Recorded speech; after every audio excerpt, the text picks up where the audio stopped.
What do you do when you think you've tried everything, but your mistakes are still killing children? Don't worry, this story does have a happy ending.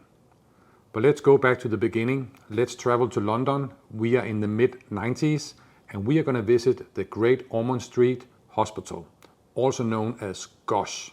At GOSH, they treat children and they do the heavy stuff, including heart surgery. In the 90s, they had a huge problem.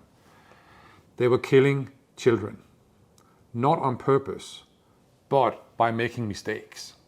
So doing heart surgery is a very delicate process. Not only that, when you are done with the surgery, you have to move the child from the operating room to the ICU. That's a 15-minute process. You have to move the child from the original bed in the operating room to a wheeled transportation to another bed in the ICU. And to do that, there's a lot of tubes and wires to connect and disconnect, and moving the life support equipment across to the ICU and making sure everything is done the right way. There are many opportunities to screw up and mistakes were made. Some of those mistakes caused children to die. One day, doctors Martin Elliott and Allan Goldman were having a break after a very long operation. They were enjoying a coffee and they were watching the TV. The TV was showing Formula 1. They were watching the race and they saw Ferrari doing a pit stop. And they looked at each other, looked at the screen, looked at each other and said, that looks like something that we are trying to do, but they do it a lot better than us. The next day, they called Ferrari in Italy and said, we are from GOSH. We have watched your pit stop. We think we can learn from you because we are not good at connecting and disconnecting tubes. Can we come and see you? Ferrari said yes. The doctors flew to Italy and the mechanics at Ferrari showed them how they do a pit stop. They went through the process, showed how all the parts fit together and how they execute flawlessly every time. The doctors took a lot of notes and they saw some obvious differences between how they do things at the hospital and how they do things during a pit stop. The doctors went back to the hospital and they started to make changes. And here are a few of them. When you do a pit stop, every mechanic has their own space. They have their own lane to get in and do the job and get out. When they were moving the child in the operating room, people were all over the place, getting in each other's way, not very efficient. So they changed that and gave everyone their own space.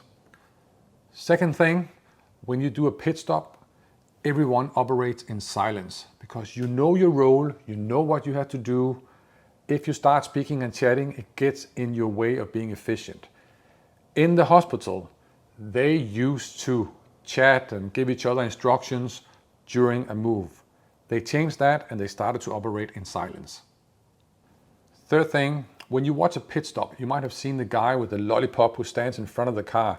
His job is to make sure that everyone is doing their thing, and only when everyone is done will he remove the lollipop and the car can leave the pit stop.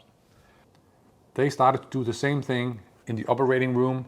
They allocated the lollipop to one person in the operating room. This person would be standing there looking at everyone, making sure everyone had done their job before they moved the child to the ICU. That's all great, but what happened? Within a couple of months, they had reduced the number of errors with 66%. I'll say that again, 66%. That's a lot. So what's the point?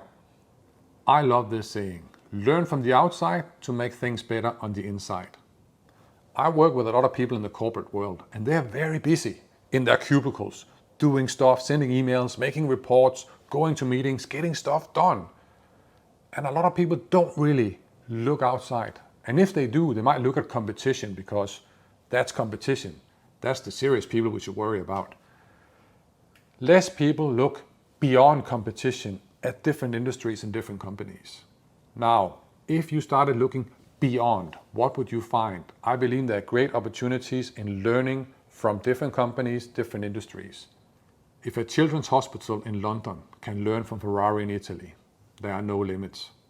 Who are you going to learn from? Boom.